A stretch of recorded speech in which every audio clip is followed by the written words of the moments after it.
Okay, we'll attempt number 4, page 30. Determine the average acceleration described by each of the following graphs. Okay, so first one, they call it A. Okay, so it's a linear relationship.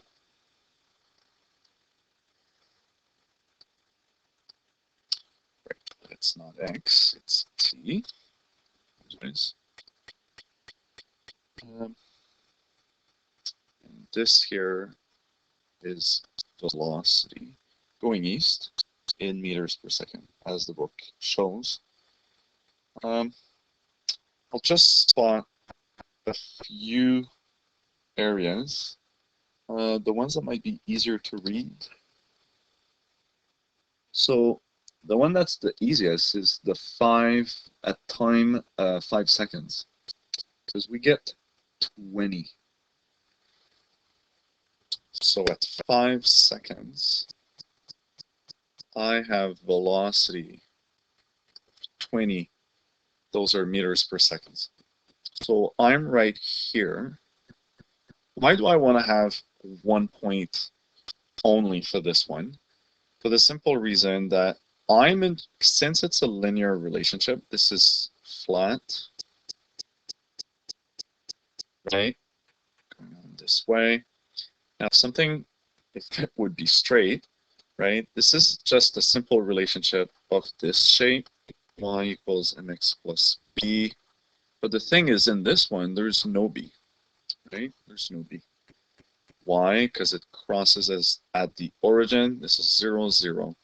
Now, when you have a graph where you'll need to find m with a function where it crosses at 0, 0, these are the most fun cases, if you can call it like that, because there's no subtraction to do. Because if this is your T1 or T2, whichever one you pick, you don't need to bother to try to calculate really the distance between like each dot here in X and in Y. So that would be your delta Y. That would be here your delta X. You don't need to bother. Why? Because if you extend that triangle down, you can pick one of your points as being 0, 0. Why that's really cool? It's because when you're going to do your deltas, one above each other, so this is velocity. So we're trying to find the average acceleration, right? So acceleration, so that'll be here. So that'll be delta V over delta T. And you'll just end up with a value minus 0 for both. How's that? Simply, I'll circle that instead of a line because it looks like a negative. Simply for the reason that the 2 zeros that are here, that's point, let's call it T1. So T1 and V1, right? And this is here. So why this is good is because now you don't need to calculate anything in terms of your delta.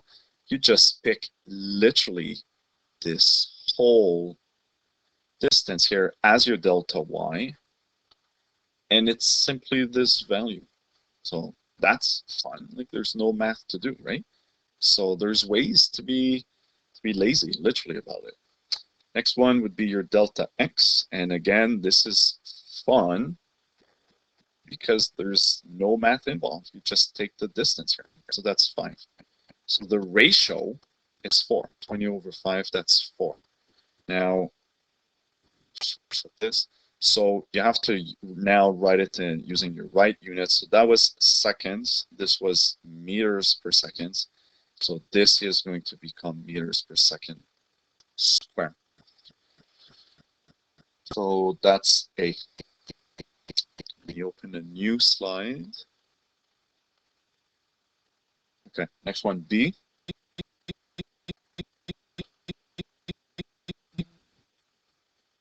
Okay, now this trick that I just showed won't work on this one. How's that? Because I'm not crossing at the origin. Sorry, I keep wanting to do my X here. habit. And this here, our wind velocity, yes, okay. So all problems are all interested in finding the acceleration, the average acceleration on each graph.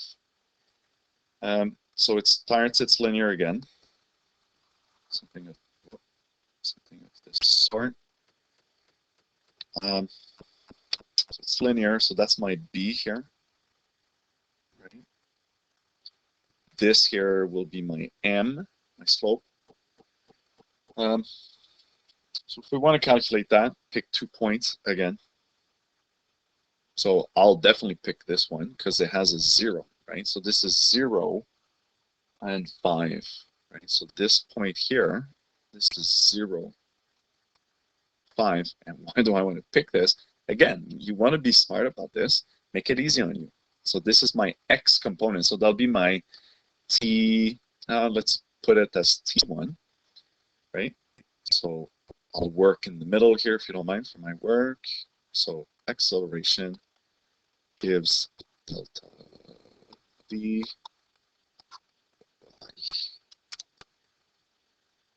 to V over delta T.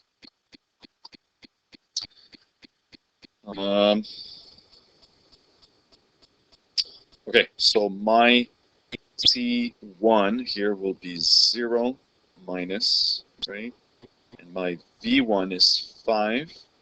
And which other one am I going to pick? So again, you don't want to pick dots on that graph on B if you look carefully, where you have to kind of guess because it's between your whole numbers. So you want to look around, try to find one that would hit it right on the dot, like at the intersection of 5 and 25, like whole numbers like that. Now I'm actually looking, and there doesn't seem to be one. 3 at time 3 seconds gets quite close, but it doesn't look to quite be there. And then if you look at time 7, it doesn't really look to be at 30. So we don't have really good options here. So then, I guess I'll pick. Okay, now actually that makes me think of something. Which one would give me, since I'm going to have to allow myself a certain range of mistake on this, of error, because I'm estimating the value. If you just think with me, which one out of time 3 and time 7 is my best one to use if I want to improve my precision in my answer? This is full into physics right here, right? Because you want the most precise number all the time. Well, you want to pick the 7. And why is that? Because the little fraction, in terms of ratio, it's actually not going to be quite 30, right? As you can tell, if you look carefully at 30, it's, what is that, right? And that's where it gets tricky. Is that 29? Is it 29.5? Right? So that margin of error that I have here, if I distribute it, if I can call it like that, in terms of a ratio over my value that it's close to, my margin over 30, if it's the same margin as for time 3, because I'm close to 15, right? The ratio between the same error over different numbers will give me different margins of mistake as the final result.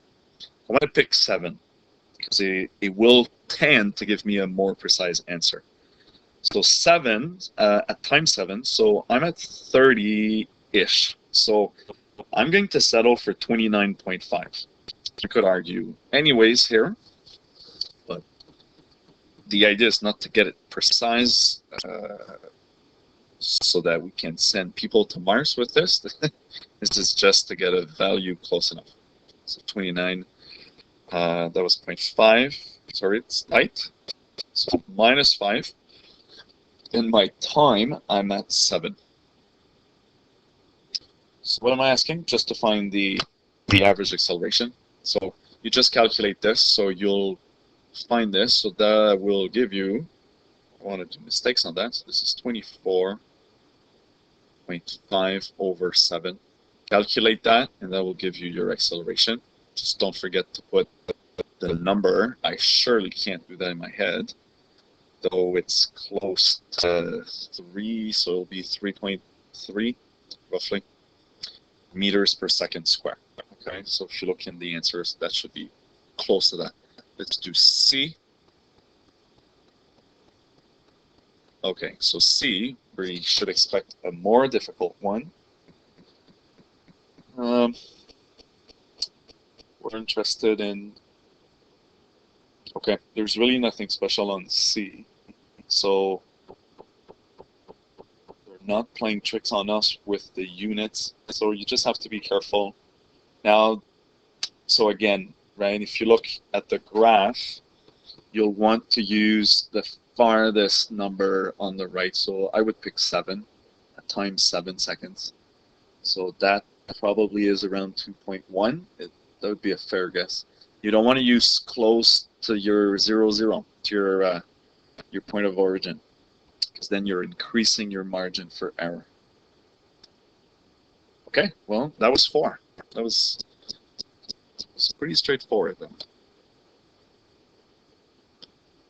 Just hoping those videos will be helpful, guys.